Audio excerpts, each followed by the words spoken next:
about it, we've got these 6 names. If the James, son of Joseph, forget brother of Jesus.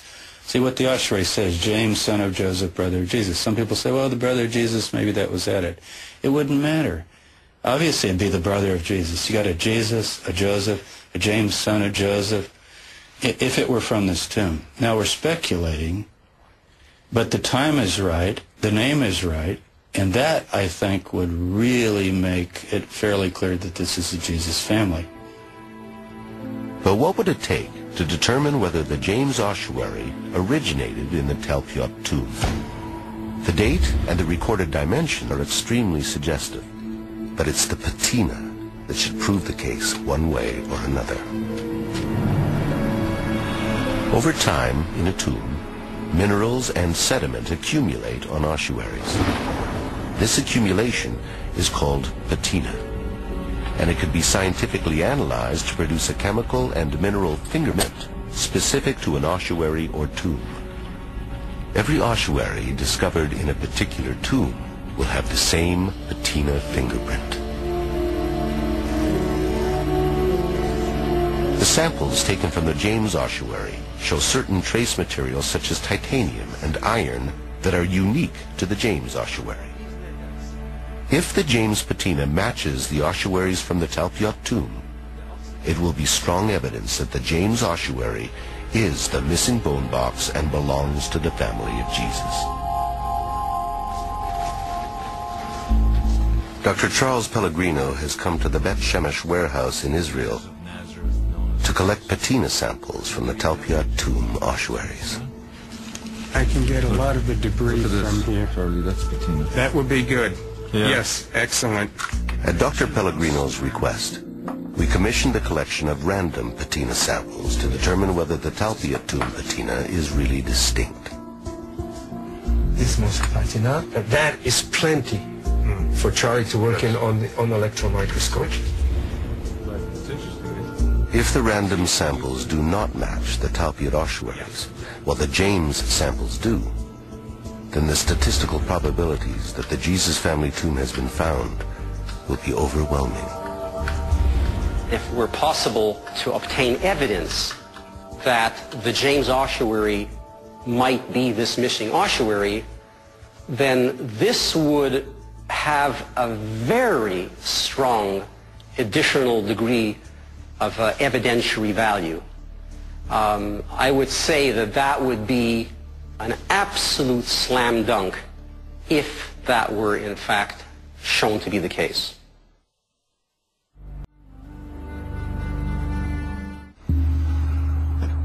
The Suffolk Crime Lab is a leading American CSI lab involved in solving modern-day crime mysteries. Today, it will use its forensic expertise to determine how the patina from the James ossuary and the patina from the random samples compare to the Talpiot ossuaries. Did you see that piece? Yes. That had sort of like that tunnel running through it? Yes. Do you want to take another sample out of this container, or is that sufficient? Yeah, I think that's enough. All right. Yeah, I think that'll do. Yeah, mount it just as is. So that piece will be good to look at. But right now we're just taking other samples of the accretion from inside the ossuary. Iron is part of the signature that gives the soil that distinctive color. We now have it from this tomb. We have it from the ossuaries from this tomb. We're just taking other samples and we're going to look at them under the scanning electron microscope and ping them with the electron microscope. What we're looking at here now is the spectrum of the patina sample that we just analyzed. This is predominantly a limestone material, correct, Charlie? Yeah, it's what's called the Jerusalem chalk. It's very soft limestone. But what I find interesting is the small trace materials that we are locating here, as opposed to the general limestone properties that you would expect to find. We're noticing iron, titanium, potassium, phosphorus, magnesium. So far, the elemental composition that we analyzed with this particular section of patina is consistent with the trace materials that we found in the James ossuary. The signature is the same. It matches. The patina samples from the Talpiot tomb match with the James ossuary. But what about the random samples? As it turns out, none of them match Talpiot. The same chemical and mineral spikes as that of the Talpiot tomb are exhibited only by the James patina. This is key evidence indicating that the ossuary inscribed James, son of Joseph, brother of Jesus, is the missing ossuary from the Talpiot tomb. When the James ossuary is included in our statistical model, the probability factor changes from 600 to 1 in favor of the tomb to 30,000 to 1, strongly suggesting that this tomb belonged to the family of Jesus of Nazareth.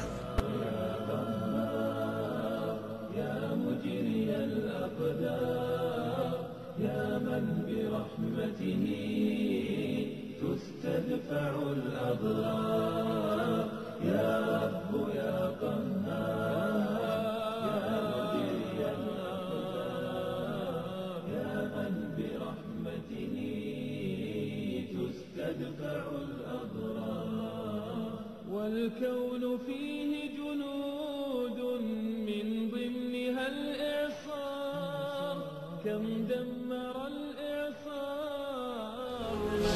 It's like 1, 2, 3, these niches, the kochim, 2 here, 2 here, 2 here, exactly 6 all in all. Look, 2 death niches where you lay out the body, Jesus' body, Mary's body would have been there.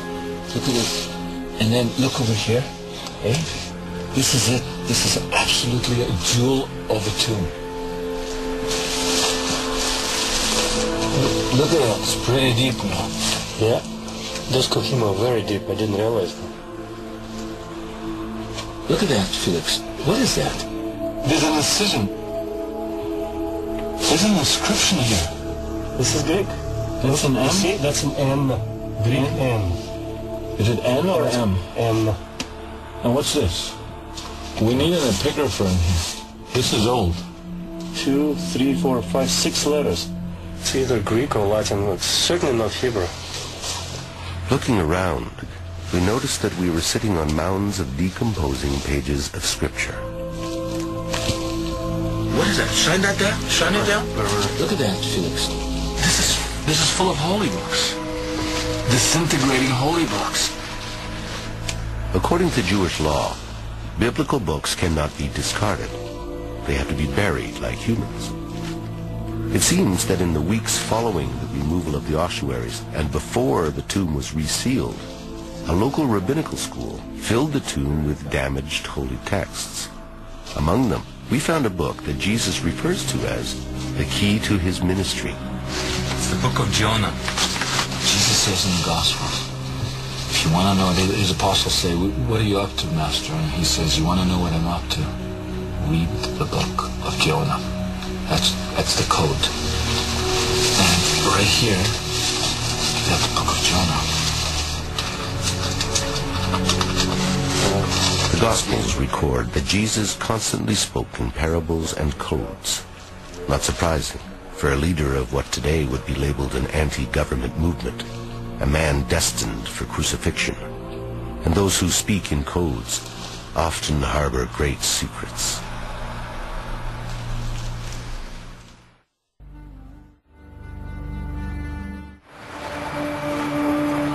During the rushed excavations in 1980, archaeologists removed from the Talpiot tomb the last ossuary with an inscription.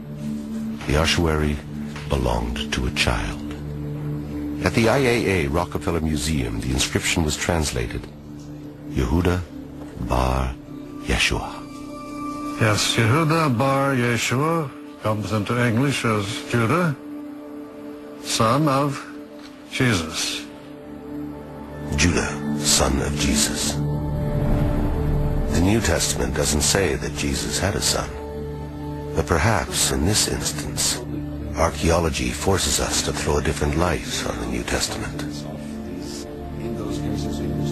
Could this bone box have once held the remains of the son of Jesus and Mary Magdalene?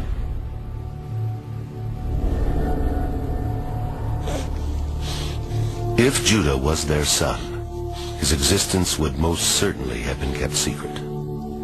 Since Jesus was perceived to be a pretender to the royal throne, Jesus' son would have been a target of arrest and crucifixion by Roman authorities.